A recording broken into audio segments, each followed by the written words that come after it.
Hell's Kitchen Season 22 Episode 10 Review. So we're traveling down the home stretch towards the Black Jacket round, and I gotta say that this episode was pretty straightforward, and what I expected to happen most definitely happened tonight. So for this review, I will simply share my thoughts on the important happenings throughout the episode, and I'll give my thoughts on who will make it to the Black Jacket round. So without any further delay, let's jump right in. The episode picks up following the elimination scene from the last episode. We see the red team coming together and hugging it out. But deep down, I think that Danya is the odd person out for the team, and this is because of her sudden regression as a chef on the show, and because she's not really showing her teammates why they should view her as their equals. But we move on to the episode's challenge, and in this challenge, the chefs have to gather ingredients to make 4 pasta dishes by crossing a balance beam with marinara sauce under it. Now the catch is that the team that finishes gathering their ingredients first wins a 5-minute cooking advantage. But challenges like this really don't matter in the grand scheme of things if the ingredients that are chosen are not the best and the chefs on the winning team are not very strong when it comes to making their respective dish.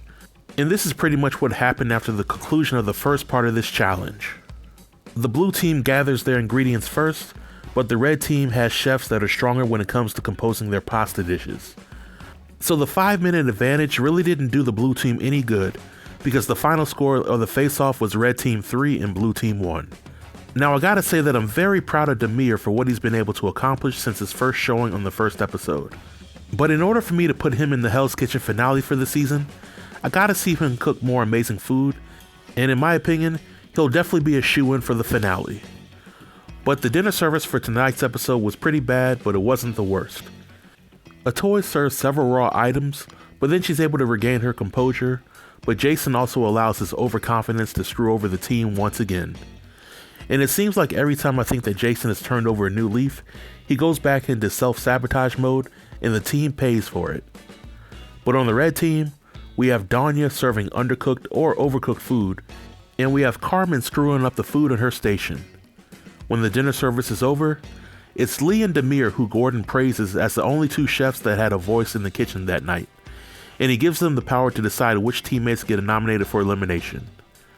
I felt that this scene was very important because for weeks, I've been saying how I really needed to see Lee show her leadership skills, and tonight she did that and then some.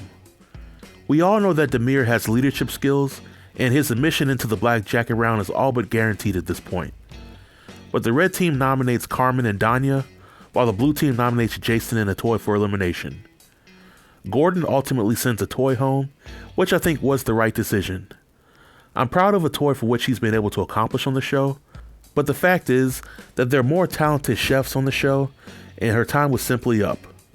But when it comes to the Black Jacket round, I'm pretty sure that my predictions of Sammy, Jonathan, Ryan, Demir, and Lee will remain the same. I'm all but certain that Danya and Jason will not get into the round, which is sad because I really believe that Danya could really go far in the competition. But I also think it's a little too early to predict which chefs will get to the finale. I initially thought that it would be Sammy and Jonathan, but I think that Lee is sneaking in and she could take Jonathan's spot. But we shall see, and this marks the end of the review. I would like to know what you all thought about tonight's episode. Feel free to leave all comments below in the comment section, and I'll be sure to reply to everybody. Until next time, stay tuned and stay safe. Peace.